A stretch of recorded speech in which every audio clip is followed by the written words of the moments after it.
अधर्म का जो सबसे बड़ा मित्र है वो है कलयुग, और कलयुग ने सभी तीर्थों में अपना कब्जा कर लिया है, अपना प्रभाव दिखा दिया। कहीं पर भी हमें शांति प्राप्त नहीं हुई। सत्यम नास्ति तपः शौचम दया दानम न विद्यते उदरम भरेणो जीवा वराकाः कूटभाषिणः। जहां भी जा रहे हैं पूरे संसार में व्यक्ति एक ही काम में लगा है, किसी प्रकार अपना पेट पाल लें, पेट भर लें। एक दूसरे के प्रति निर्दयता बढ़ गई है, क्रोध बढ़ गया है, लोभ बढ़ गया है, प्रेम से दो बात कोई बोलने वाला समय पर नहीं मिले। इस प्रकार से कलयुग ने अपना जो प्रभाव बढ़ाया है उससे पूरी पृथ्वी पीड़ित हो रही है। जितने भी प्रकार के आश्रम हैं, ब्रह्मचर्य, गृहस्थ, वानप्रस्थ, संन्यास, ये तो आचरण के आश्रम हो गए, और कुटिया इत्यादि संतों के होते हैं वो स्थावर आश्रम हो गए। ये सब क्या हो गया? आश्रमा यवनय रुद्धा। जितने भी तीर्थ हैं, आश्रम है, वहां पर म्लेच्छों ने अपना कब्जा कर लिया है। और तीर्थानि सरितस् तथा, जितने तीर्थ हैं, नदी हैं, सब प्रदूषित हो गए हैं, सब जगह अवैध कब्जा, भूमाफियाओं का कब्जा हो गया है। और देवता यतनान्यत्र दुष्टैर नष्टानि भूरिशः, देवताओं के जो मंदिर हैं उनको दुष्ट लोग तोड़ दे रहे हैं। अभी भी बहुत से ऐसे तीर्थ स्थलों में भी, कामाख्या में कॉरिडोर के नाम पर कितने मंदिरों को तोड़ा जा रहा है, काशी में कॉरिडोर के नाम पर कितने मंदिरों का विध्वंस हुआ, अयोध्या में जाइए, वृंदावन में जाइए, विकास के नाम पर कितने भी पुराने पुराने देवालयों को भी तोड़कर विध्वस्त कर दिया जा रहा है। ये कोई आज की बात नहीं, जब भगवान नारद ने कलयुग के प्रारंभ में देखा तभी इन बातों का अनुभव उन्होंने कर लिया था। प्राचीन प्राचीन देवालयों में भी जो अनधिकारी हैं उनको पुजारी बना देंगे, जो अधिकारी हैं उनको बहिष्कृत कर देंगे, और अगर कुछ नहीं हुआ तो विकास के नाम पर, कॉम्प्लेक्स बनाने के नाम पर, रोड चौड़ीकरण के नाम पर और कॉरिडोर के नाम पर दिव्य दिव्य सिद्ध शास्त्रोक्त पौराणिक तांत्रिक देवालयों को भी नष्ट कर देंगे, मिटा देंगे। तो ये सब कलयुग का प्रभाव है। और तीन लक्षण स्पष्ट दिखाई पड़े, अट्टशूला जनपदा शिवशूला द्विजातयः कामिन्यः केशशूलिन्यः संभवन्ति कलाभिः। पहले अन्न को बेचा नहीं जाता था, अन्न का विक्रय नहीं होता था, अन्न का विनिमय होता था। इतने शेर धान के बदले इतना शेर जौ या चावल या गेहूं या जो भी है, इतने मूल्य की सब्जी, इतने वजन की सब्जी के बराबर ये अनाज, इस प्रकार से अन्न का विक्रय नहीं, अन्न का विनिमय होता था। अब कलयुग में अन्न को पैसे के बदले खरीदा जाएगा, ये कलयुग का लक्षण है। शिवशूला द्विजातयः, वेदों का विक्रय होने लगेगा। वेदो अन्नमट्टम शिवो वेदः शूलो विक्रय उच्यते। शूल का अर्थ होता है बेचना, अट्ट का अर्थ होता है अन्न, शिव का अर्थ होता है वेद। इस श्लोक की परिभाषा हम बताते हैं। और कौन सा व्यक्ति वेद का अधिकारी है, कौन सा नहीं है, इसका विचार छोड़कर सबों को वेद पढ़ाया जाने लगेगा। सबों पैसा लेकर कुछ भी पढ़ा दो, कोई भी शास्त्र, किसी को एडमिशन ले लो और पढ़ के डिग्री लेकर निकल जाओ। तो शास्त्र के साथ ऐसा खिलवाड़ नहीं करना चाहिए। प्रत्येक शास्त्र में प्रत्येक व्यक्ति अधिकृत नहीं है। हर व्यक्ति के लिए धर्म ने निश्चित शास्त्रों की बात बताई है, उसी को पढ़ना चाहिए, और बाकी जो विशेषज्ञ है उससे पूछकर अपने कर्तव्य का बोध कर लेना चाहिए। और तीसरा लक्षण क्या देखने को मिलेगा? स्त्रियों में चारित्रिक पतन। कामिन्या केशशूलिन्यः संभवन्ति कलाभिः। अगर स्त्री अपने चरित्र पर निष्ठा रखती है तो कोई पुरुष उसके चरित्र की हानि नहीं कर सकता, और अगर स्त्री ही भ्रष्ट हो जाए तो पुरुष भी अतिशीघ्र भ्रष्ट हो जाता है।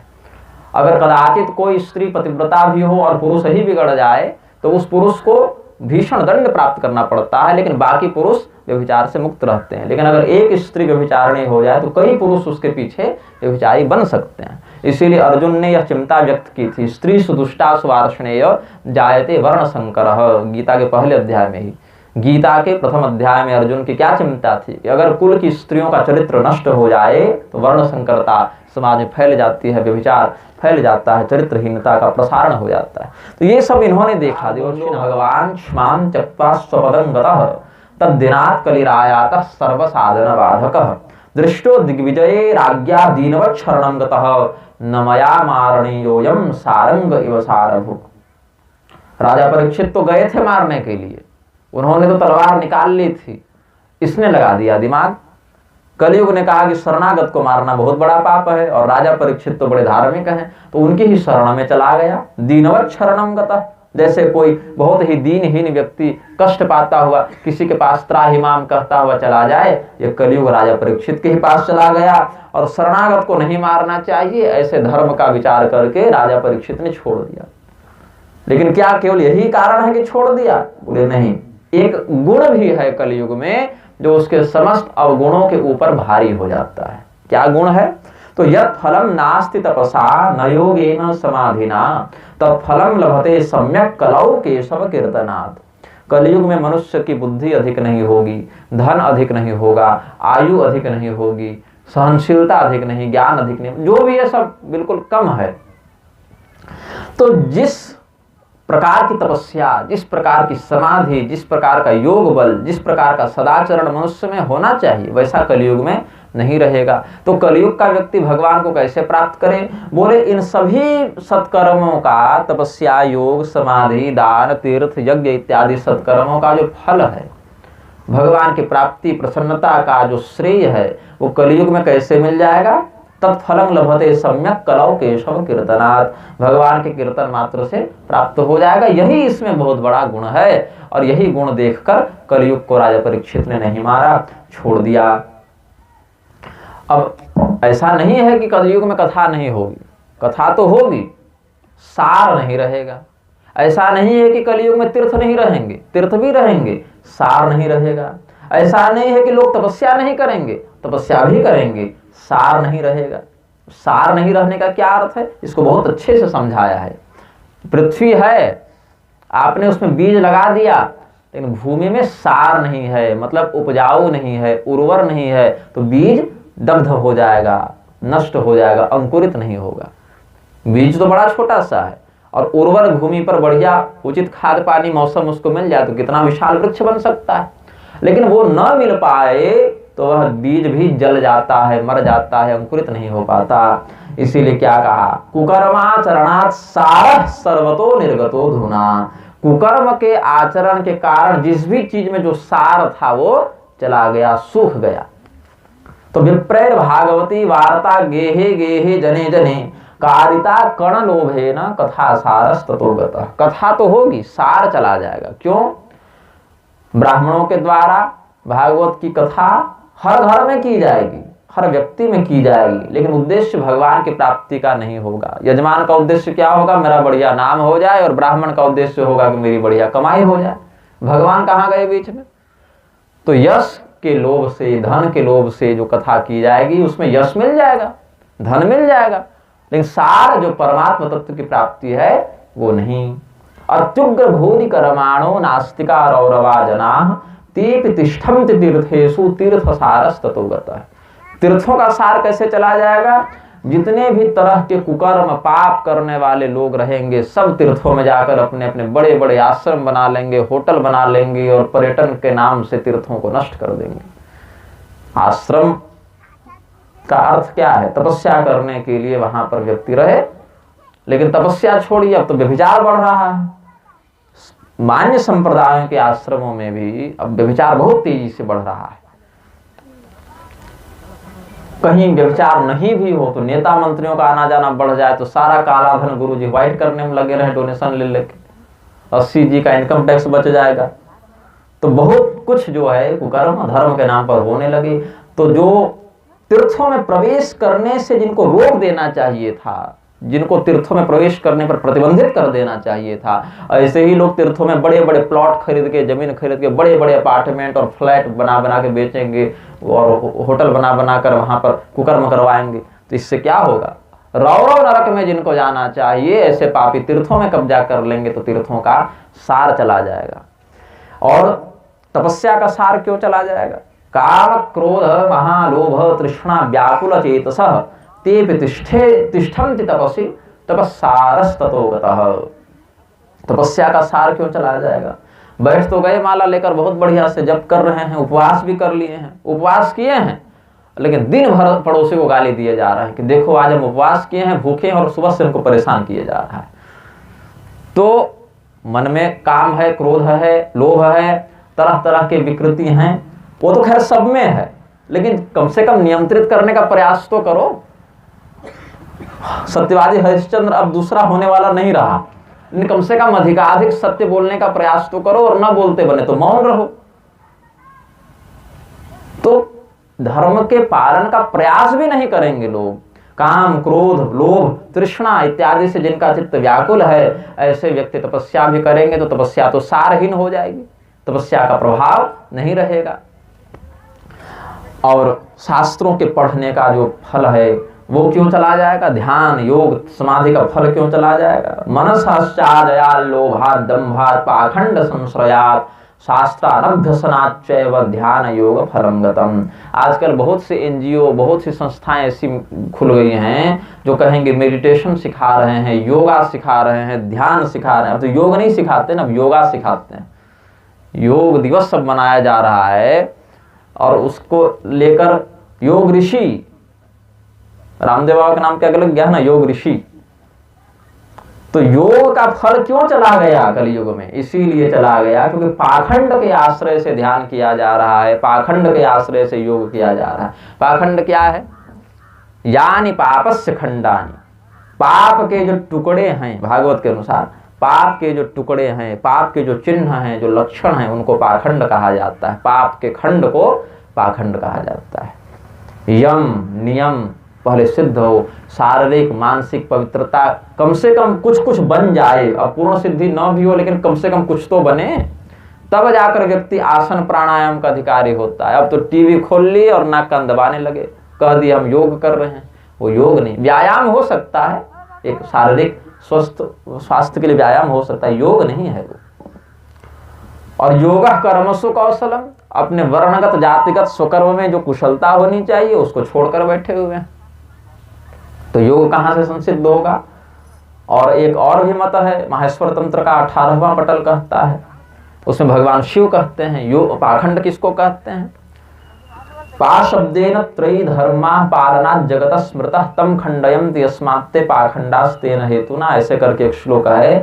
संसार की रक्षा करने से, संसार को बचाए रखने से वेदों को पा इस शब्द से लक्षित किया जाता है, और पा मतलब वेदों को जो खंडित करे, ऐसे कुकृत्य को पाखंड कहते हैं।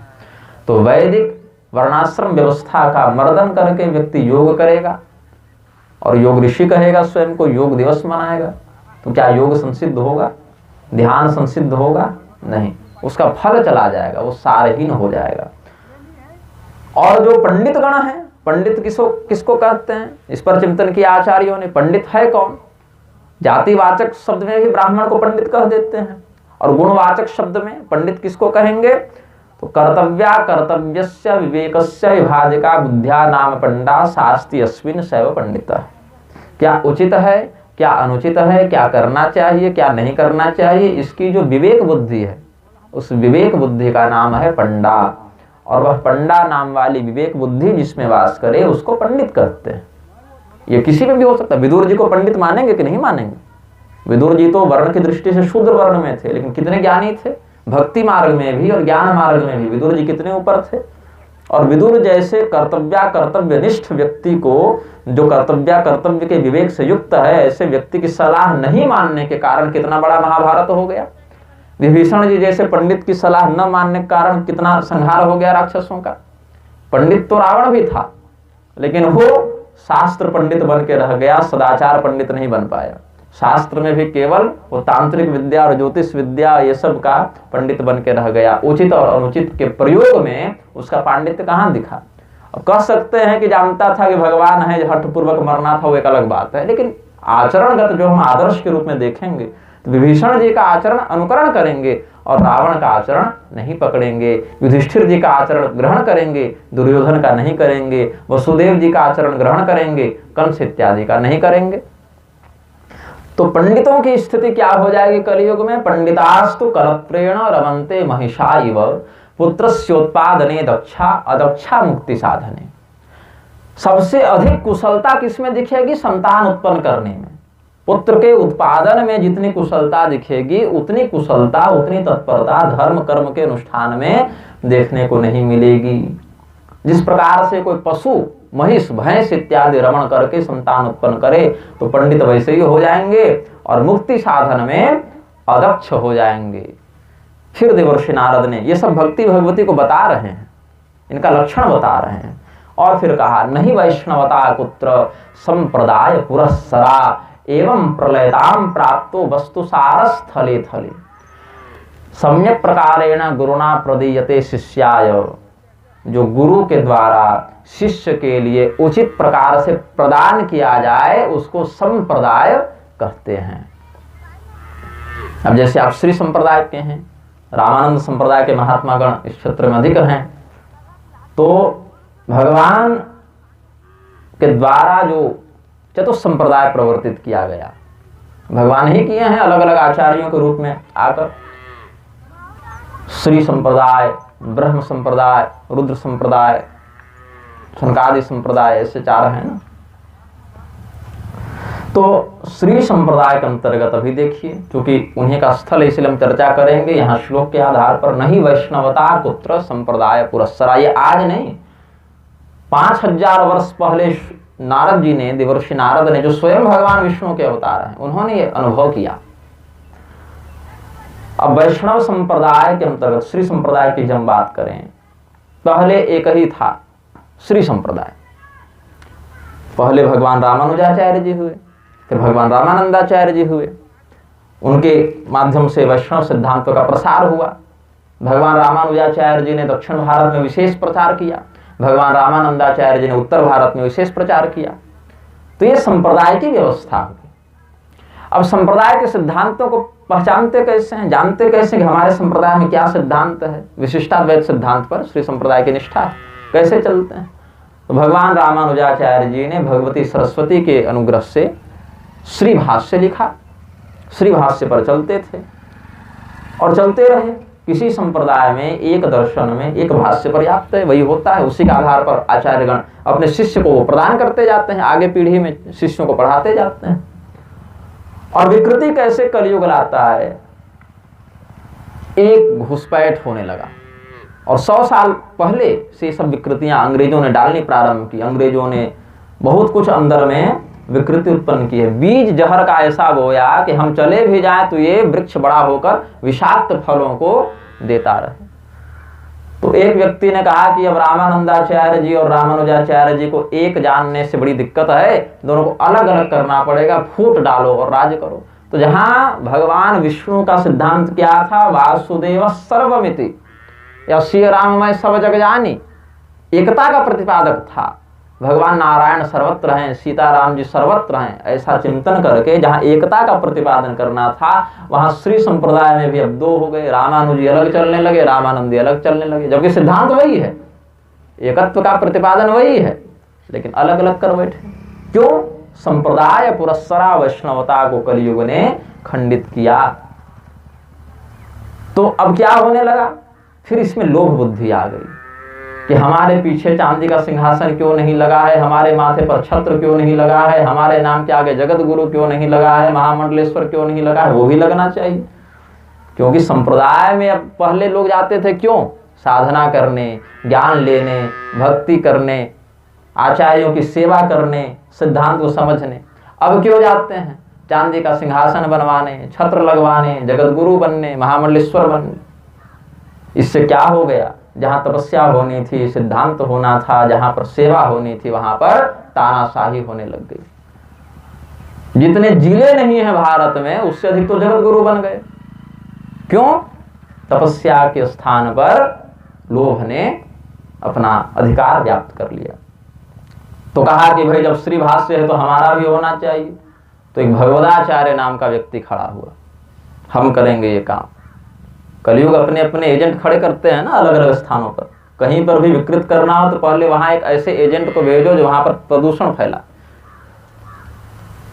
तो भगवदाचार्य खड़े हो गए, बोले कि हम लिखेंगे। तो वहां पर अलग अलग भाष्य लिखे गए। एक ही संप्रदाय में, रामानंद संप्रदाय में स्वामी जी आनंद भाष्य भी लिख दिया, रामानंद भाष्य भी लिख दिया, जानकी कृपा भाष्य भी लिख दिया, और अभी रामभद्राचार्य ने राघव कृपा भाष्य भी लिख दिया। एक संप्रदाय में एक भाष्य होना चाहिए जो श्री भाष्य था, अब तो सब भाष्य ही लिखने लग गए।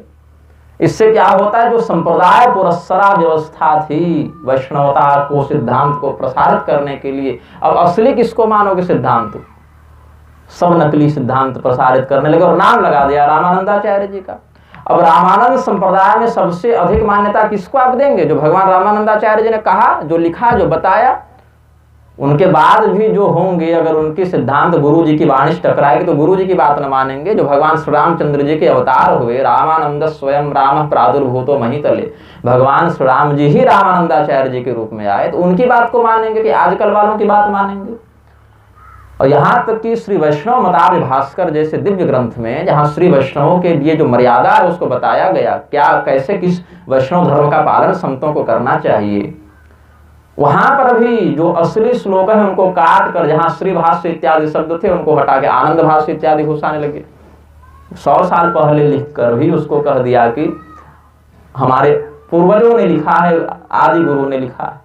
तो अपने गुरु के नाम पर अपने काल्पनिक मतों का प्रसारण करके अपने पांडित्य का प्रदर्शन करने लगे ताकि हमको लोग जगत गुरु मान लें। और दुर्भाग्य क्या हो गया कि जितने चेले नहीं है उससे अधिक जगत गुरु बन गए। तो देवर्षि नारद यही सब बातों को देखकर कहते हैं, अयम तो युग धर्मो ही वर्तते कस्य दूषणम। और ये बात महाराज जी अब जानते सब हैं, बोलते लोग नहीं, क्योंकि झगड़ा कौन किससे लगाने जाए। जिसके पास अधिक पैसा है, जिसके पास अधिक चेले हैं और चेलों से अधिक गुंडे हैं, वो बोलना नहीं चाहते हैं ताकि हमारे ऊपर कोई आक्रमण न हो जाए, कोई वैमनस्य न हो जाए। लेकिन धर्म सिद्धांत की बात को अक्षरशः समझना चाहिए, अक्षरशः बोलना चाहिए, क्योंकि अमृत पीकर कोई नहीं आया है। यहाँ पर महाराज परीक्षित की गर्भ में भगवान ने रक्षा की, लेकिन उन्हीं के पिता अभिमन्यु को बचाया नहीं बचाया। तो भगवान को जिसको बचाना है उसको बचा लेंगे और नहीं बचाना है उसको नहीं बचाएंगे, वो तो जीव अपने कर्म के अनुसार फल भोगेगा। तो यहाँ पर देवर्षि नारद क्या कहते हैं, ये युग का धर्म है, इसमें कोई व्यक्ति को खड़ा करके नहीं कह सकते कि तुम गलत हो। अब जैसे रात्रि का अंधकार इतना फैल जाता है कि हर प्रकार का व्यक्ति उसकी चपेट में आ जाता है। सूर्य के उपस्थित होने के बाद भी रात्रि के अंधकार में हम कुछ नहीं देख पाते, क्योंकि सूर्य किसी विपरीत क्षेत्र में पहुंच गए हैं। उसी प्रकार से धर्म शास्त्र भी हैं, भगवान भी हैं, देवता भी हैं, संत भी हैं, लेकिन कलयुग का अंधकार इस प्रकार से फैला है कि सब होने के बाद भी हम देख नहीं पा रहे। तो क्या करते हैं, वैकल्पिक प्रकाश का प्रबंध करते हैं, बल्ब जलाते हैं, टॉर्च जलाते हैं, दीपक जलाते हैं। तो सूर्य के समान तो प्रकाश नहीं कर पाते, रात्रि को तो दूर नहीं कर पाते, लेकिन कम से कम इतना जरूर कर लेते हैं कि हम गड्ढे में न गिरे, हमारे सामने पर्याप्त उजाला रहे। तो सतयुग के समान तो धर्म कर नहीं पाएंगे, लेकिन इतना विवेक अवश्य जागृत करना चाहिए कि हम नरक न जाएं, हमारा पतन न हो। और रामानंदियों के मध्य बैठकर ये बात बोलने वाले भी इकलौते ही हैं, क्योंकि हमारे लिए स्वामी रामानुजाचार्य जी हो, चाहे रामानंदाचार्य जी हो, चाहे शंकराचार्य जी हो, चाहे पूर्व के निग्रहाचार्य हो, सब हमारे लिए ब्रह्म ही है, ऐसा हम सोचते हैं। क्योंकि भगवान ही अलग अलग आचार्यों के रूप में आकर धर्म सिद्धांत को बताते हैं और बचाते हैं। तो आचार्यों के मूल सिद्धांत का संरक्षण करना ही हम अपना कर्तव्य समझते हैं। देवर्षि नारद ने कहा कि हम ही लोग नहीं, भगवान को भी पीड़ा होती है, भगवान को भी कष्ट होता है कि बताओ कलयुग में इस व्यक्ति ने जन्म लिया, कितना बढ़िया इसके पास अवसर था कि कोई कठोर व्रत भी नहीं करना, कोई बहुत बड़ा यज्ञ भी नहीं करना, केवल निर्मल हृदय से भगवान का कीर्तन करना है, उसी से ये मुझे प्राप्त हो सकता था। लेकिन जो करना है उसको छोड़ के बाकी सब जगह इसका समय जा रहा है, तो भगवान को कष्ट होता है। अतस्तु पुंडरीकाक्ष सहते निकटे स्थित, अत्यंत निकट में रहते हुए, हृदय में रहते हुए परमात्मा ये देखते हैं, सुनते हैं, समझते हैं और कष्ट सहते हैं। भगवान को भी खिन्नता का अनुभव करना पड़ता है। ब्रह्मदंडम दुरत्ययम, अरे हम ब्राह्मणों ने क्या बिगाड़ा था जो तुम हमें शाप देते हो नंदीश्वर। अब हम भी शाप देते हैं कि भगवान शिव के जो उपासक होंगे वो पाखंडी हो जाएंगे।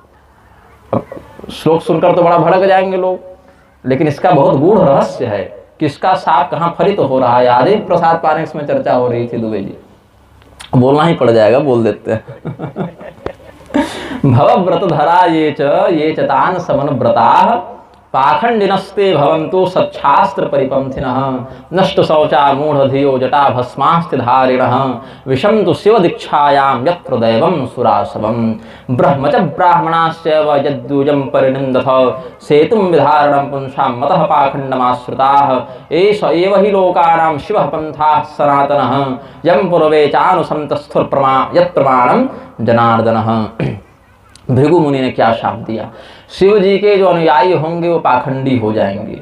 अब शिव जी स्वयं वेद स्वरूपी हैं, तो उनके अनुयायी भला पाखंडी कैसे हो सकते हैं। शिव जी वेद शिव शिवो वेद, वेद जो है वही भगवान शिव हैं और जो शिव हैं वही वेद हैं। तो भगवान और पाखंड किसको कहते हैं? जो वेद का खंडन करे, विरोध करे, वो पाखंडी है। माहेश्वर तंत्र के 18वें पटल से कल हमने बताया था। यहाँ भाव ये है, भगवान शिव के नाम पर पाखंड को बहुत फैलाया जाएगा। स्वयं को शिव जी का अनुयायी बताने वाले लोग पाखंड को फैलाएंगे और नाम लगा देंगे शिव जी का। यहाँ से यहाँ तक जय महाकाल का टैटू लगेगा और मोटे मोटे रुद्राक्ष की माला पहन के और भर चिलम गांजा टानेंगे और शिव जी के नाम पर एल्बम बना के खूब पैसा छापेंगे। हो रहा है ना, भांग धतूरा गांजा किसके नाम पर अधिक बिक रहा है? शिव जी के ही नाम पर अधिक बिक रहा है।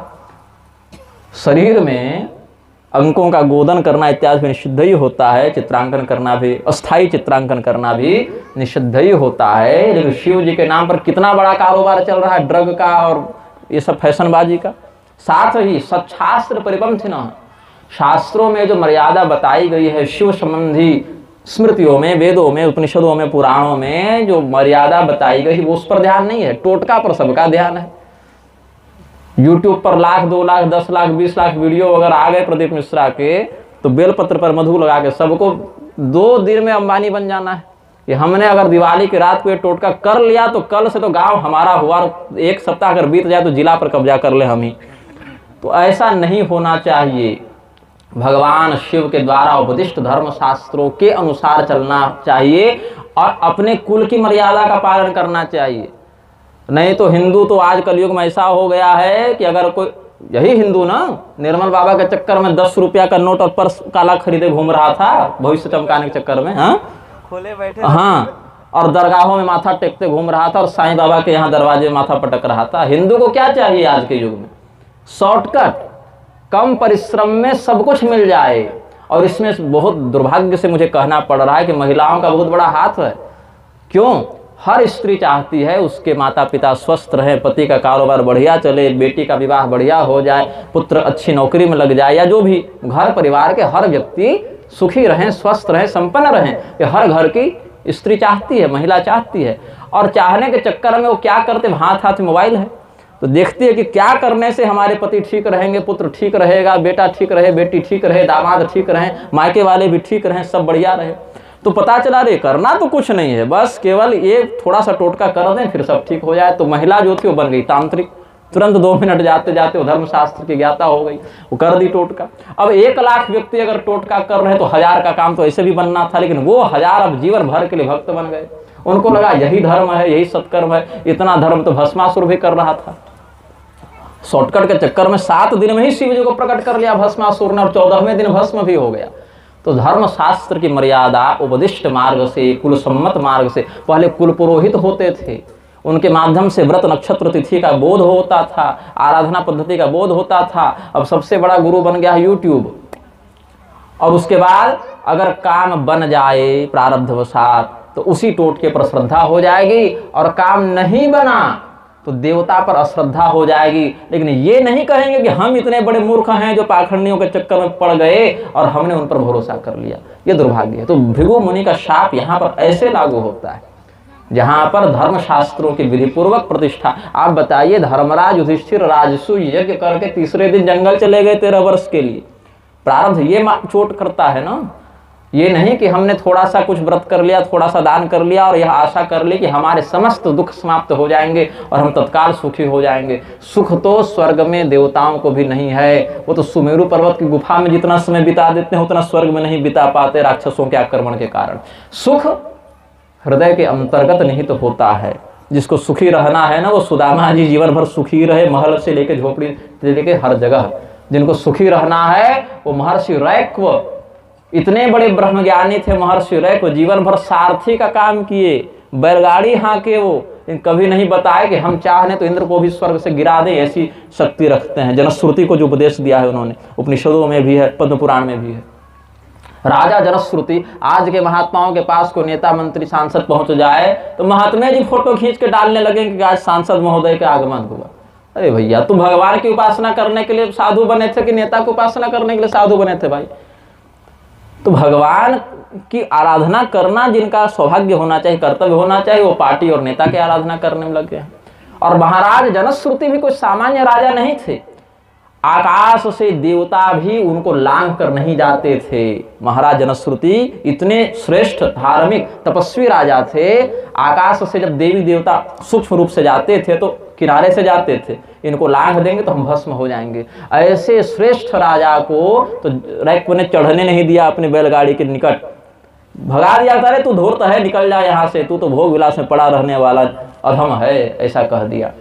अहंकार है तुम्हारे अंदर, तुम अभी ज्ञान के योग्य नहीं हुए हो।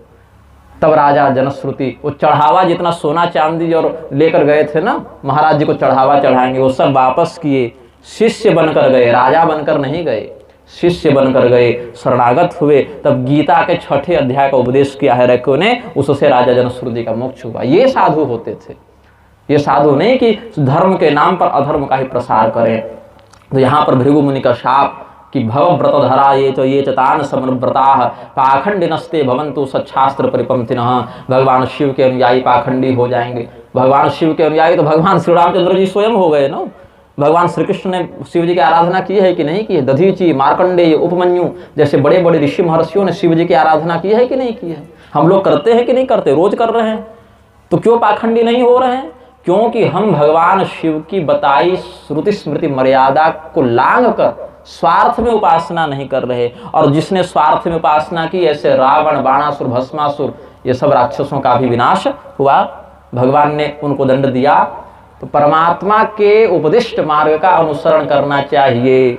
ऐसा नहीं है जो ऋषि महर्षि जिन धर्मशास्त्रों में जो विधान, जो संविधान, जो नियम बताकर गए हैं, उन सत शास्त्रों पर श्रद्धा रखनी चाहिए। नाम तो शास्त्र का है और कार्य प्रेत का हो रहा हो तो देवता की प्रसन्नता का निमित्त नहीं बनता।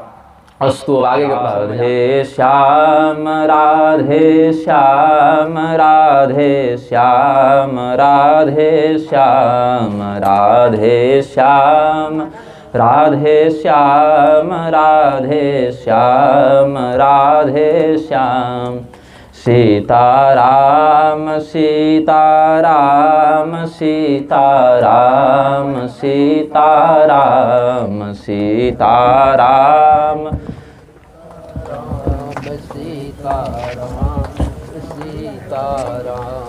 राधे श्याम राधे श्याम राधे श्याम राधे श्याम राधे श्याम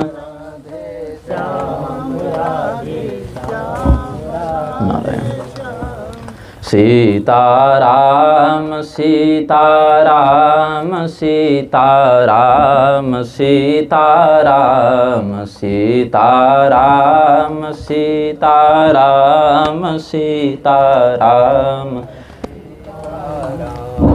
राधे श्याम राधे श्याम राधे श्याम राधे श्याम राधे श्याम राधे श्याम राधे श्याम राधे श्याम सीताराम सीताराम सीताराम सीताराम सीताराम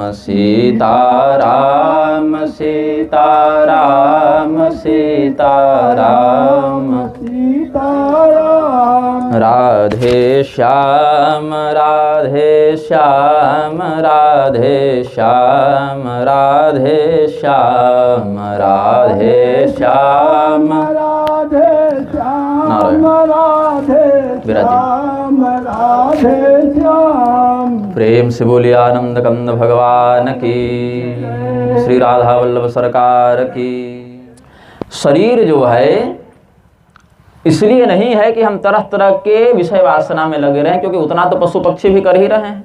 अलग अलग शरीरों में, पशु पक्षी इत्यादि के शरीर में रहते हुए तो हम सभी सुख दुख का अनुभव करते ही रहते हैं तरह तरह से। लेकिन मनुष्य का शरीर नायम देहो देह भाजाम नृलोके, यह जो मनुष्य शरीर हमें मनुष्य लोक में मिला है, इसका उद्देश्य यह नहीं है कि हम भोग विलास में अपना समय व्यतीत करें, अपितु इसका प्रधान उद्देश्य तो यह है कि ऐसे दिव्य तपस्या का आश्रय लें, दिव्य वृत्ति का आश्रय लें, जिससे सदैव सदैव के लिए जन्म और मरण का चक्र छूट जाए। इसमें इन्होंने कहा महत् सेवाम द्वारमाहुर विमुक्ते स्तमोद्वारम योषिताम संगी संगम। संसार में फंसने का जो तमोद्वार है, तमोगुणी मार्ग है, वह क्या है? स्त्री इत्यादि के प्रति आसक्त होना, जैसे पुरंजन का हमने उपाख्यान बताया अभी। और महात्माओं की संगति करना, सज्जनों की संगति करना, महत सेवा करना, ये विमुक्ति का द्वार बताया गया है। यही बात भगवान शंकराचार्य जी ने भी कही, द्वारम किमेकम नरकस्य नारी। लेकिन रामभद्राचार्य ने क्या कहा कि शंकराचार्य जी की माता क्या नरक का द्वार थी? तो नहीं, यही शास्त्रीय सिद्धांत है। विरक्ति मार्ग वाले लोगों के लिए भगवान रामानंदाचार्य जी ने भी श्री वैष्णव मताभ्यास का उपदिष्ट किया है कि विरक्त व्यक्ति स्त्री परिग्रह से दूर रहे, विरक्त दीक्षा वाला व्यक्ति पूर्ण संयम का पालन करके भगवत चिंतन करे। कपिल मुनि ने भी माता देवहूति को यही बताया, अपनी माँ को यही बताया कि जो व्यक्ति संसार से बाहर निकलना चाहता हो वह व्यक्ति स्त्री संपर्क आदि से दूर रहे। हाँ, गृहस्थ धर्म का पालन करता हुआ भी अगर वह भगवान की आराधना करता है, जैसे सुदामा जी ने किया, जैसे श्रुतदेव इत्यादि ने किया, तो गृहस्थ बुरा नहीं है, लेकिन वह भी गृहस्थ धर्म के अनुसार चलना चाहिए। वर्ण आश्रम की जो मर्यादा है उसके अनुसार चलना चाहिए। तो भगवान शंकराचार्य जी ने बहुत शास्त्र सम्मत बात कही, लेकिन लोकेषणा से ग्रस्त जन इस बात को समझ नहीं पाते, तो झगड़ा करते रहते हैं। महांतस्ते समचित्ता प्रशांता विमन्यव सुहृदः साधवो ये। और साधु कैसा हो? जिसकी संगति करनी है वो साधु भी ऐसा नहीं कि बस चांदी का सिंहासन पर बैठ गए, छत्र लगा के तो साधुवे बन गए। साधु का लक्षण बताया समचित्ता, स्वार्थ और परमार्थ दोनों की समझ होनी चाहिए उनमें, कहाँ से फंसना और कहाँ से निकलना इसका विवेक होना चाहिए उनमें। लेकिन अपने व्यवहार की बात आए तो अपने पराये के भेद से दूर रहें और शत्रु मित्र आदि का भेद न करें, तो समचित्त व्यक्ति को साधु कहा। और अगर कई बार ऐसा हो जाए कि सामने से हमारे प्रतिकूल परिस्थिति आ जाए तो प्रशांत चित्त भी होना चाहिए, उसके हृदय में शांति होनी चाहिए। बाहर चाहे जितना उठापटक मच जाए, अंदर में नहीं मचना चाहिए। और विमन्यवः, क्रोध इत्यादि पर उनका नियंत्रण हो। सुहृदः, सभी प्राणियों के प्रति जिनको कृपा का भाव करते बने, करुणा का भाव करते बने, ऐसे साधुओं की संगति करनी चाहिए। बाकी वेशभूषा से तो कोई भी कभी भी साधु बन जाए। नाटक कंपनी में भी जो सीरियल इत्यादि में साधु का रोल कर रहे हैं वो भी वेश से तो साधु हो ही जाते हैं। लेकिन ये सब लक्षण बताए यहाँ पर भगवान ऋषभदेव ने, और विरक्ति मार्ग का, वैराग्य मार्ग का उपदेश दिया है। लेकिन कब दिया? ऋषभदेव जी स्वयं गृहस्थ थे कि नहीं थे? गृहस्थ रहते हुए संतान को उत्पन्न किया और अपने गृहस्थ धर्म का पालन करने के बाद वे विरक्ति की ओर बढ़े हैं। आश्रमाद आश्रम गच्छेद, यही भगवान की आज्ञा है। वर्ष में भगवान हनुमान जी श्री रामचंद्र जी की आराधना करते हैं। नमो भगवते उत्तम श्लोकाय, नम आर्य लक्षणशील व्रताय, नम उपशिक्षितात्मन उपासित लोकाय, नमः साधुवाद निकषणाय, नमो ब्रह्मण्य देवाय, महापुरुषाय महाराजाय नमः। इस मंत्र से हनुमान जी भगवान श्री रामचंद्र जी की स्तुति करते हैं और कहते हैं मर्त्यावतारस्त्विह मर्त शिक्षणम रक्षो वधायै वनके बलं विभो कुतुम यथा स्याद्रमतः स्व आत्मनः सीता कृतानि व्यसनानि स्वरस्य न वै स आत्मात्मवतां सुहृत्तमः सप्तस्त्रिलोक्यां भगवान वासुदेवः न स्त्रीकृतं कश्मलमश्नुवीत न लक्ष्मणं चापि विहातुमर्हति। भगवान हनुमान जी क्या कहते हैं? हे श्री रामचंद्र जी, हे प्रभु, हे परब्रह्म, आपको पृथ्वी पर आने की आवश्यकता नहीं थी। कोई अगर यह कहे कि राक्षसों को मारने के लिए भगवान का अवतार हुआ तो ये बात पूरी सही नहीं। भगवान तो वहीं से मार सकते हैं, उनको आने की क्या आवश्यकता है? भगवान का मर्त्यावतार, मनुष्य रूप में अवतार हुआ क्यों? मर्त शिक्षणम, हम मनुष्यों को किस प्रकार से धर्म का आचरण करना चाहिए उस प्रकार के आचरण को अपने व्यवहार में दिखाते हुए उदाहरण आदर्श प्रस्तुत करने के लिए भगवान का अवतार हुआ है। नहीं तो राक्षसों को मारने का काम तो साकेत से, वैकुंठ से, गोलोक से हो ही रहा है। भक्तों पर कृपा करने का काम भी वहां से हो ही रहा है। उसके लिए अलग से यहाँ पर आने की आवश्यकता नहीं है। आने की आवश्यकता हमें यह बताने के लिए कि देखो, पिता के रूप में, पुत्र के रूप में, शिष्य के रूप में, पति के रूप में, राजा के रूप में कैसे किसका क्या व्यवहार होना चाहिए, किसके वर्णाश्रमानुसार क्या आदर्श मर्यादा होनी चाहिए। चातुर्वर्ण्यम च लोकेस्मिन् स्वे स्वे धर्मे नियोक्ष्यति। भगवान वाल्मीकि कहते हैं कि रामचंद्र जी का शासन, भगवान का जो राम राज्य जिसको कहते हैं, उसमें क्या था? सभी प्रकार की प्रजा अपने अपने वर्ण और आश्रम के धर्म के अनुसार व्यवहार करने वाली थी। कोई भी व्यक्ति अनुशासनहीन नहीं था, उच्छृंखल नहीं था, मनमौजी नहीं था। अपने कर्तव्य अधिकार के अनुसार सभी लोग क्रिया में प्रवृत्त होते थे। तो इसीलिए हे प्रभु, अन्यथा काल जब आए हैं भगवान से संवाद करने तो उन्होंने लक्ष्मण जी का परित्याग किया है। अंत में जब भगवान जा रहे थे साकेत, उससे ठीक पहले सीता जी का गर्भावस्था में परित्याग किया है भगवान ने, लोकापवाद भीत्या। वहाँ पर इस विषय में बहुत अलग से हमने ग्रंथादि का भी लेखन किया है, प्रवचन भी किया है, व्याख्यान भी किया है। कहने का अर्थ है भगवान का प्रत्येक कृत्य, भगवान का प्रत्येक चरित्र मनुष्यों को धर्मानुसार आदर्शपूर्ण आचरण की शिक्षा देने के लिए ही होता है। अब बड़ा दुर्भाग्य का एक विषय है जो मैं यहाँ पर निर्भयतापूर्वक कहने का उपक्रम करूँगा। जब भगवान रामानंदाचार्य जी के माध्यम से उत्तर भारत में और भगवान रामानुजाचार्य जी के माध्यम से दक्षिण भारत में श्री वैष्णव संप्रदाय का बहुत व्यापक विस्तार हुआ। देवर्षि नारद का हमने वचन महात्म्य के अंतर्गत वर्णित किया था, नहीं वैष्णवता कुत्र संप्रदाय पुरस्सरा। तो भगवान के भक्तों के प्रति जो लोग वैर भाव रखते थे, विद्वेष भाव रखते थे, उन्होंने सोचा कि इसमें विकृति कैसे लाई जाए।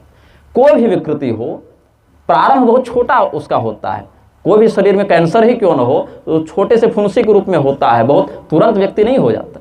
थोड़ा सा भी कोई रोग हो वो धीरे धीरे अगर उपेक्षित कर दिया जाए तो बहुत बड़ी विकृति को जन्म देता है। तो भगवदाचार्य नाम के एक व्यक्ति को उत्पन्न किया गया नास्तिकों के द्वारा। उस व्यक्ति ने क्या किया, स्पष्ट लिखा है कि रामचरितमानस की हजारों चौपाई प्रक्षिप्त हैं, नकली हैं, गोस्वामी जी ने लिखा ही नहीं। और दुर्भाग्य देखिए, ऐसे व्यक्ति को पंडित राज की उपाधि दे दी काशी वालों ने। गोस्वामी जी ने रामचरितमानस हमारे आपके लिए नहीं लिखी थी, स्वांत सुखाय तुलसी रघुनाथ गाथा। भगवान शिव जी का आदेश हो गया, भगवान की कथा लिखो, उन्होंने लिख दी। इसलिए भी नहीं लिखा कि प्रेस वाले छाप कर बेचें और पैसा कमाएं, इसलिए भी नहीं लिखा कि कथावाचक कथा करके पैसा कमाएं, इसलिए भी नहीं लिखा कि उनके नाम पर लोग स्वयं को बहुत बड़े बड़े विद्वानों के रूप में प्रतिष्ठापित करें। केवल भगवान की सेवा ही उनका उद्देश्य था। इसीलिए में गोस्वामी जी का पूरा जीवन चला गया। और आज प्रातः काल हमें समाचार प्राप्त हुआ, एक नवीन मंत्र निकाल के रांग रामचरितमानसाय नमः ऐसे करके काल्पनिक मंत्र लगा के रामभद्राचार्य ने स्वयं को ऋषि घोषित कर दिया कि मैं रामचरितमानस का ऋषि हूं। इस प्रकार से क्या होता है, विकृतियों को जन्म दिया जाता है। जो शास्त्र सिद्ध प्रसंग होते हैं उनको प्रक्षिप्त कह के, नकली कह के, मिलावटी कह के किया जाता है। यहाँ तक कि लव और कुश जो भगवान श्री रामचंद्र जी के सामने राम कथा का गान कर रहे हैं, भगवान श्री रामचंद्र जी आदि श्रोता के रूप में प्रस्तुत हुए हैं अपने रामायण महाकाव्य के। वहाँ कह दिया कि यहाँ पर तो ये राम जी के पुत्र ही नहीं हैं अपितु, यहाँ तक अपने प्रवचनों में या लेखनों में उन्होंने लिख दिया, यहाँ पर ये राजपुत्र हैं, किसी और के पुत्र होंगे। राजपुत्र का अर्थ लगा दिया कि राजाधिराजा प्रसह्य साहे ने कुबेर जी, और राजा से कुबेर और कुबेर से यक्ष और यक्ष से गंधर्व और गंधर्व से गंधर्व पुत्र हैं लव और कुश, राम पुत्र नहीं। जबकि महाराजाय नमः, हनुमान जी स्वयं कह रहे महाराज रामचंद्र जी को महाराज कहा है, महापुरुषाय महाराजाय नमः। तो महाराज शब्द से राम जी का अर्थ लग सकता था, लेकिन असुरों की विकृति कैसे फैलेगी। कलयुग ने राजा परीक्षित से जब यह कहा कि आप हमें रहने के लिए स्थान दीजिए, महाराज ने दे दिया स्थान। शरणागत को नहीं मारते थे, नते गुड़ाकेश ऐसो धराणाम बद्धांजलिर्वै भयमस्तु किंचित कह दिया। लेकिन क्या परिणाम हो गया, 30 वर्ष के बाद कलयुग ने उन पर आक्रमण किया है। जब महाराज युधिष्ठिर इस पृथ्वी का परित्याग करके गए, परीक्षित वज्रनाभ ये सब राजा बने, तब उद्धव जी ने परीक्षित वज्रनाभ को भागवत सुनाई। परीक्षित जी को कहा कि कलि निग्रह माचर, कलयुग का निग्रह करने के लिए जाओ। वहां पर क्या हो गया, कलयुग से उनकी भेंट हो गई और परीक्षित जी अपने जीवन के अंतिम समय में भागवत सुने हैं। 7 दिन पहले शमीक मुनि का अपमान किए, 7 दिन आयु बची, फिर कथा सुनने बैठ गए। 30 वर्ष के बाद भी वह आक्रमण कर सकता है। तो जो ऋषि नहीं है ऐसे लोगों को ऋषि बताया जा रहा है, जो देवता नहीं है ऐसे साईं बाबा की मूर्तियां और मंदिर तो अब हर घर में और हर मंदिर में वहां एक बैठा ही दे रहे हैं ले जाके कि साईं बाबा ही भगवान ही थे। तो कलयुग में गोस्वामी जी ने और इसीलिए लिखा ना, तपसी धनवंत दरिद्र गृह ये सब लिखते गए, और कलिमल ग्रसे ग्रंथ सब ये सब क्यों लिखा उन्होंने। उनकी प्रज्ञा देखने में, जो भगवान का दर्शन कर ले उसके लिए अब किसका दर्शन करना बच गया। भगवान श्री रामचंद्र जी का सपरिवार दर्शन कर ही लिया, हनुमान जी का कर ही लिया, शिव जी का कर ही लिया। ज्ञान, भक्ति, वैराग्य इन सबों में गोस्वामी जी का स्थान अन्यतम है। लेकिन उनके नाम पर दुकान बहुत चल रही है, सिद्धांत से मतलब नहीं। अपितु रामचरितमानस में गलती निकाल दो, उसी को नकली कह दो, मिलावटी कह दो, प्रक्षिप्त कह दो, श्लोक बदल दो, चौपाई बदल दो और स्वयं को उसका ऋषि घोषित कर दो। तो इस प्रकार की पाखंड वृत्ति का ही खंडन धर्मशास्त्रों के द्वारा किया गया है और आचार्यों को इसका ही अनुसरण करना चाहिए। तो श्री संप्रदाय में इतना विद्वेष फैलाने का प्रयास किया गया, मान्य सिद्धांतों को इतना विकृत करने का प्रयास किया गया कि जो मार्ग व्यक्ति के उत्थान का, मोक्ष का माध्यम बन सकता था, आज उसी माध्यम से व्यक्ति स्वार्थ तोषण में लग गया और कहीं न कहीं विद्वेष भावना के कारण आत्मपतन का भी वह हेतु बनता जा रहा है। अब भगवान हनुमान जी के इस आख्यान के बाद आगे के वर्षों में बढ़ते हैं। अब भारतवर्ष की ओर हम आते हैं। भारतवर्ष में भगवान नर नारायण की आराधना देवर्षि नारद करते हैं। कर्तास्य सर्गादिशयो न बध्यते नहम्यते देह गतोपि देहिकैः द्रष्टुर्न दृग्यस्य गुणर्विदुष्यते तस्मै नमो सक्त विविक्त साक्षिणे। भगवान योगेश्वर नर नारायण की स्तुति करते हैं। ऐसे कह जो भारतवर्ष है वहाँ पर तो आने के लिए देवता भी लालायित रहते हैं। धर्म जो है उसको समझना बड़ा कठिन है, और अधर्म कई बार धर्म का ही स्वरूप धारण करके आ जाता है। कौन सा कृत्य धर्म है, कौन सा कृत्य अधर्म है, धर्म के जो लक्षण हैं कई बार वह अधर्म में भी देखने को मिल जाते हैं। इसीलिए धर्म और अधर्म के मध्य जो रेखा है उसको पहचानना बड़ा कठिन हो जाता है। तो इसमें बताते हैं विधर्मः परधर्मश्च आभास उपमा छलः अधर्म शाखा पंचेमा धर्मज्ञो धर्मवत् त्यजेत्। अधर्म के 5 प्रकार होते हैं, पंचविध अधर्म की बात होती है। तो 5 प्रकार के अधर्म कौन से हैं? विधर्म, परधर्म, आभास, उपमा, छल, ये 5 प्रकार के अधर्म होते हैं। तो इसमें 5 अधर्म को कैसे पहचानेंगे? धर्म बाधो विधर्म स्यात् परधर्मोन्यचोदितः उपधर्मस्तु पाखंडो दंभो वा शब्दभिच्छलः। पहला क्या है? विधर्म। अधर्म के 5 प्रकारों में पहला क्या है? विधर्म। विधर्म किसको कहते हैं? धर्म बाधो विधर्म स्यात्। कोई व्यक्ति अगर धर्म का कार्य करने जा रहा हो, उसको बीच में विघ्न डाल देना, उसको बीच में व्यवधान उत्पन्न कर देना, वह विधर्म कहलाता है। परधर्मश्च परधर्मोन्यचोदितः। दूसरे से देखकर मनमानी प्रेरणा लेते हुए उसकी नकल करते हुए धर्म का आचरण करना, ये परधर्म कहलाता है। आपका वो काम नहीं है, वो दूसरे का काम है, लेकिन उसको देखकर स्वयं भी करने लग गए, ये परधर्म हो गया। उदाहरण स्वरूप कोई स्त्री अपने पति के लिए तीज कर रही है, दूसरी स्त्री को पता ही नहीं कि तीज कहते किसको, करना किसको है, तो वो भी उसके पति के लिए तीज करने बैठ गई। उसका वो अलग धर्म था, ये दूसरी स्त्री का कार्य नहीं था, लेकिन दूसरे को देखकर नकल करते हैं, पता नहीं कि क्या है कैसे नहीं है, देख लिया कि अच्छा वो भी ऐसा कर रहा था तो हम भी ऐसा करेंगे, बहुत बढ़िया बात होगी, उसकी पूजा पाठ में बहुत तरक्की देख रहे हैं, हम भी उसकी पूजा पाठ की पद्धति अपना लें तो हमारी भी उन्नति हो जाएगी। या देख लिया कि अमुक साधक अमुक ऋषि अमुक प्रकार से मंत्र जप रहे हैं, हम भी वह मंत्र लेकर बैठ गए, हम भी माला फेरने लग गए, भले वह मंत्र हमारे परंपरा का हो न हो, संप्रदाय का हो न हो, विधान का हो न हो। तो इस प्रकार से परधर्म नामक ये दूसरा अधर्म होता है। तीसरा अधर्म क्या है? आभास। आभास किसको कहते हैं? आभासो ह्याश्रमात् पृथक। जो जिस आश्रम का कर्तव्य नहीं, ब्रह्मचारी का कर्तव्य गृहस्थ करने लग जाए और गृहस्थ का कर्तव्य ब्रह्मचारी करने लग जाए, तब तो दिक्कत है ना। ब्रह्मचारी के कुछ अलग नियम होते हैं, गृहस्थ के कुछ अलग नियम होते हैं, सन्यासी के कुछ अलग नियम होते हैं, और वानप्रस्थ के कुछ भिन्न नियम होते हैं। तो इस प्रकार से 4 प्रकार आभास जो है वो तीसरा प्रकार हो गया। दूसरे के आश्रम की नकल करना, ब्रह्मचारी की नकल गृहस्थ कर ले, गृहस्थ की नकल सन्यासी कर ले, सन्यासी की नकल गृहस्थ कर ले, तो इस प्रकार से दोनों कुंभिपाक नरक जाते हैं। ऐसा भगवान शिव का वचन अगस्त संहिता में भी प्राप्त होता है कि गृहस्थ का काम अगर सन्यासी कर ले, ब्रह्मचारी कर ले, या उनका काम गृहस्थ देखा देखी नकल में अपना ले, तो वह आभास नामक तीसरा अधर्म हो जाता है। फिर उपधर्म क्या है? उपमा, जिसको उपमा कहते हैं या उपधर्म कहते हैं, उसका लक्षण कैसे बताया? तो उपधर्मस्तु पाखंडो। हमने आपको महाराज पृथु के प्रकरण में बताया था कि देवराजेंद्र जब उनके अश्वमेध यज्ञ का घोड़ा चुरा कर ले जा रहे थे, तो अलग अलग साधु महात्मा संप्रदायों का चिन्ह धारण करके, लक्षण धारण करके बच जाते थे।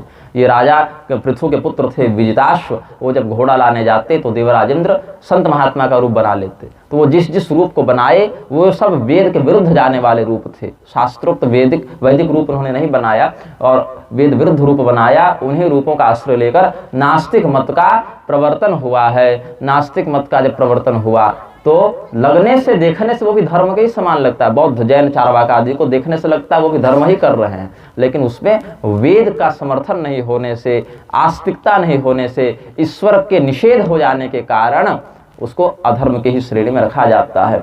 लेकिन कहीं कहीं अहिंसा के रूप में कह दें कि चलो जीव हिंसा नहीं कर रहे हो, चोरी नहीं कर रहे हो, असत्य भाषण नहीं कर रहे हो, तो कुछ मामले में धर्म का वह अनुभव करा देता है, इसलिए उसको उपधर्म कहते हैं। मतलब धर्म की अपेक्षा थोड़ा वह कम है, उपधर्म है, इसको उपमा धर्म भी कहते हैं। अब छल, छल क्या है? ऐसे शास्त्रीय वाक्य जिनका अर्थ कुछ और है लेकिन हमने कुछ और अर्थ बता दिया, तो उसको छल कहते हैं।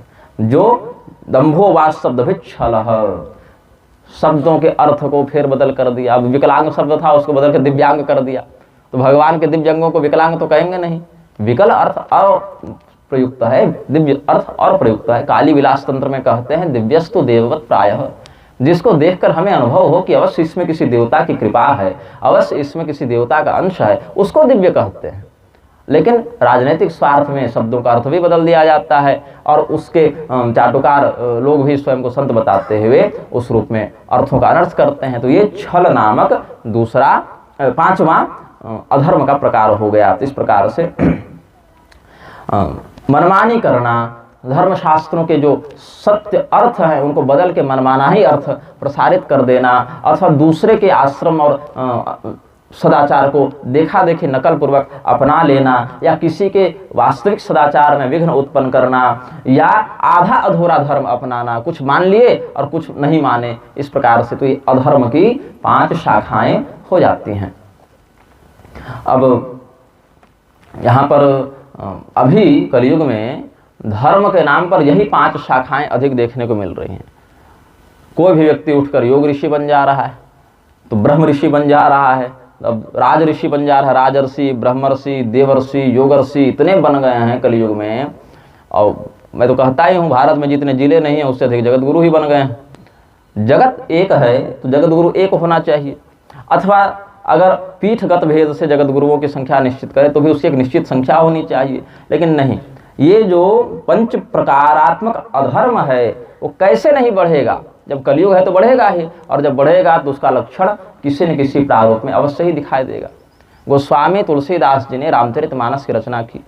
मैंने कल उस प्रकरण पर कहा था, गोस्वामी तुलसीदास जी ने श्री रामचरितमानस की रचना की, और रचना करने का उद्देश्य क्या था? भगवान की स्तुति करना, स्वांत सुखाय तुलसी रघुनाथ गाथा, भगवान की कीर्ति का विस्तार करना।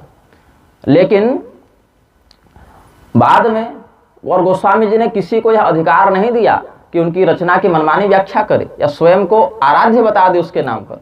अभी कल मुझे पता चला कि रामभद्राचार्य ने क्या किया, रामचरितमानसाय नमः मंत्र निकाल दिया और स्वयं को उसका ऋषि बता दिया, और कहा कि तुम जब रामचरितमानस का पाठ करना तो मस्तक पर हमारी पूजा करना, न्यास करना, इससे तुम्हारा परलोक बनेगा। ये गोस्वामी जी ने तो किसी को अधिकार नहीं दिया ना कि स्वयं को रामचरितमानस का ऋषि बता दे। ऋषि तो केवल महादेव जी हैं। रचि महेश निज मानस राखा, पाय सुसम शिवासन भाखा। वो तो महादेव जी स्वयं ऋषि हैं, पूजनीय तो भगवान महादेव हैं। 500-400 वर्षों के बाद कोई व्यक्ति उठकर कह दे कि मैं उसका ऋषि हूँ और हमारी पूजा सब करना जब रामचरितमानस का पाठ करना हो, और ये मंत्र हमने बता दिया, इसको जपने से सबका लोक परलोक दोनों बन जाएगा। तो ये तो धर्म लगता है, लेकिन पंचविध अधर्म का यह एक प्रकार हो गया। और उत्तरकांड के प्रसंगों को तो प्रक्षिप्त भगवदाचार्य ने भी बताया, रामभद्राचार्य ने भी बताया। भगवान रामानंदाचार्य जी ने जो श्री वैष्णव मताब्ज भास्कर इतना दिव्य ग्रंथ लिखा कि श्री संप्रदाय के वैष्णवों को भगवान की स्तुति कैसे करनी है, आराधना कैसे करनी है, सदाचार कैसे करना है, ऐसे श्री वैष्णव मताब्ज भास्कर के श्लोकों को भी अपने मनमाने श्लोकों से बदल दिया और नाम लगा दिया रामानंदाचार्य भगवान का। तो अपने गुरु के कथनों को अपने से अगर कोई जोड़ तोड़ कर विकृत करके बताएगा और नाम उनका लगा देगा तो यह छल नामक अधर्म का लक्षण यहाँ पर दिखता है। रामानंद भाष्य, आनंद भाष्य और राघव कृपा भाष्य, जानकी कृपा भाष्य, एक संप्रदाय में एक भाष्य श्री भाष्य था। श्री संप्रदाय में अब इतने भाष्य हो गए कि वास्तविक सिद्धांत कहाँ से पकड़ना है पता ही नहीं। और जिन लोगों ने उत्तरकांड को नकली बता दिया, प्रक्षिप्त बता दिया, वही लोग क्या करने लग गए, जब भाष्य लिखने लगे तो उत्तरकांड से श्लोकों को प्रमाण में देने लगे। आनंद भाष्य के देवताधिकरण में उत्तरकांड से श्लोक भी डाल दिया और कह दिया कि ये नकली है। तो इस प्रकार से छल के माध्यम से अधर्म को ही धर्म बोलकर प्रसारित किया जाता है। अधर्मं धर्म मितुया मन्यते तमसावृता सर्वार्थान विपरीताश्च बुद्धि सापार्थ तामसी। अधर्म को ही जहाँ पर धर्म समझा जाए और धर्म को अधर्म समझा जाए, ऐसी बुद्धि को तामसी बुद्धि कहते हैं। तो इस प्रकार से यहाँ पर देवर्षि नारद ने महाराज युधिष्ठिर को अलग अलग विषयों का उपदेश किया। रघुस्तस्मात् प्रसुस्रवाः अजस्ततो महाराजस्तस्मात् दशरथो भवत् तस्यापि भगवानेश साक्षात् ब्रह्ममयो हरिः अंशांशेन चतुर्धागात् पुत्रत्वं प्रार्थितः सुरैः राम लक्ष्मण भरत शत्रुघ्ना इति संज्ञया तस्यानुचरितं राजन् ऋषिभिस्तत्त्वदर्शिभिः। भगवान श्री रामचंद्र जी का यहाँ पर अत्यंत उत्तम चरित्र वर्णित करते हैं। बीच में परशुरामावतार भी भगवान ने लिया है जमदग्नि मुनि के पुत्र के रूप में भृगुवंशी ब्राह्मणों के यहाँ। अब भगवान श्री रामचंद्र जी के रूप में भगवान नारायण ने अपने 4 स्वरूपों के साथ अवतार ग्रहण किया। शंख के अवतार थे भगवान भरत, चक्र के अवतार थे भगवान शत्रुघ्न, शेषनाग के अवतार थे भगवान लक्ष्मण और भगवान नारायण स्वयं भगवान श्री रामचंद्र जी के रूप में आए। भगवती श्री लक्ष्मी ही भगवती सीता जी के रूप में आई। ऐसा रामायण इत्यादि में भी वर्णन है, महाभारत आदि में भी वर्णन है, पुराणों में भी वर्णन है, संहिताओं में भी वर्णन है। ऐसे ही अन्यान्य देवी देवता भी जामवान के रूप में ब्रह्मदेव का, हनुमान जी के रूप में शिव जी का, इस प्रकार से अन्यान्य धर्मराज का स्वयं विभीषण जी के रूप में आगमन हुआ। ऐसे सबका अवतार हुआ है। भगवान श्री रामचंद्र जी का चरित्र एक श्लोक में हम वर्णित करेंगे क्योंकि आप लोग उनकी कथा विशेष कर जानते ही हैं। आदौ राम तपोवनादिगमनं हत्वा मृगं कांचनं वैदेही हरणं जटायुमरणं सुग्रीव संभाषणं बाली निर्दलनं समुद्रतरणं लंकापुरी दाहनं पश्चात् रावण कुंभकर्ण हननम एतद्धि रामायणम। अब भगवान श्री रामचंद्र जी का जब चरित्र यहाँ वर्णित किया गया तो एक बात का ध्यान रखा है सुखदेव जी ने कि लगभग प्रधान कथाओं को बता दिया है, जिसमें यह भी बताया कि भगवान श्री रामचंद्र जी ने राजधर्म की शिक्षा देने के लिए कि राजा के लिए प्रजा के हित से बढ़कर कुछ नहीं, अपने निजी सुख महत्व नहीं रखते, भगवती सीता जी के परित्याग का भी यहाँ पर वर्णन किया है। अब आजकल दुष्ट बुद्धि से युक्त जन स्वयं को बहुत बड़ी बड़ी उपाधियों से सुशोभित करते हुए, अलंकृत करते हुए, अधर्म का विस्तार करने वाले भी लोग स्वयं को धर्म का चक्रवर्ती बताते हुए कहते हैं ये सब कथाएं नकली हैं, भागवत में किसी ने मिला दिया। अब आजकल तो ब्राह्मणों में भी विकृति ऐसी बढ़ गई कि राम जी से अधिक जय दादा रावण के नारे लगाने लगे हैं और प्रक्षिप्तवाद का ऐसा दुराग्रह चला है जिसको भी जो कथा समझ में न आए या जिसको कुछ अपने आप को अधिक होशियार दिखाने का मन करे वो कह दे ये तो अध्याय ही नकली है, ये तो कथा ही नकली है, तो ये भी नकली है। अब हम उस दिन की प्रतीक्षा में हैं स्वामी जी कि कोई महामूर्ख धरती पर ऐसा भी प्रकट हो जाए जो कहे कि रावण तो बहुत अच्छा व्यक्ति था, वो तो भगवान श्री रामचंद्र जी का चरित्र लोगों ने बाद में जोड़ दिया रावण को बदनाम करने के लिए। जो मूर्ख की चमड़ी की जिह्वा है उसको बोलने में क्या जाता है। लेकिन भगवान श्री रामचंद्र जी का चरित्र हर अंश में अत्यंत उत्तम है और भगवान का चरित्र अगर इतनी ही आसानी से समझ में आ जाता तो गरुड़ जी का गुसुंडी जी के पास क्यों जाते, वात्स्यायन जी शेषनाग के पास क्यों जाते, देवरात जी विश्वामित्र के पास क्यों जाते। अलग अलग भगवती सती तक को मोह हो गया, गरुड़ जी जो भगवान के साथ से ही हमेशा रहे हैं उनको भी मोह हो गया। तो जनसामान्य को मोहित होना कोई बड़ी बात नहीं है, लेकिन मोहित होने से बचना चाहिए। भगवान का चिंतन करते हुए कथाओं के रहस्य को विधिपूर्वक समझना चाहिए। ये नहीं करना चाहिए कि कथा को ही नकली घोषित कर दो और स्वयं को सर्वज्ञ घोषित कर दो। प्रेम से बोलिए श्री सीतारामचंद्र भगवान की जय। थोड़ा भगवान नाम संकीर्तन करें, फिर महाराज जी लोग को निकलना भी है। सीताराम सीताराम सीताराम जय सीताराम सीताराम सीताराम सीताराम जय सीताराम सीताराम सीताराम सीताराम जय सीताराम सीताराम सीताराम सीताराम जय सीता।